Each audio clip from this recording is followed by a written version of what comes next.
Alda, hai riso in faccia al diavolo che non ti colpì e ti lasciò andare tra noi in quella casa dalle pareti schizzate a numeri, identità note a te soltanto. Fumo di sigarette riempiva la tua vita di atmosfere livide, dove Dio amante si svelava e non tacesti mai versi maledetti innanzi alla genesi della bellezza, mentre egli ti accarezzava il cuore.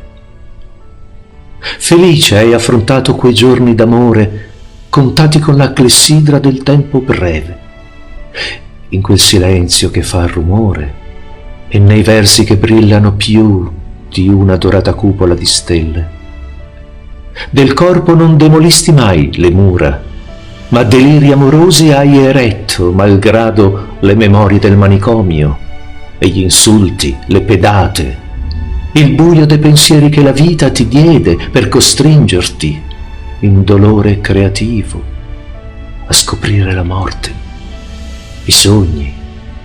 e l'incanto di cui fosti privata per offrirli tutti al nostro sguardo.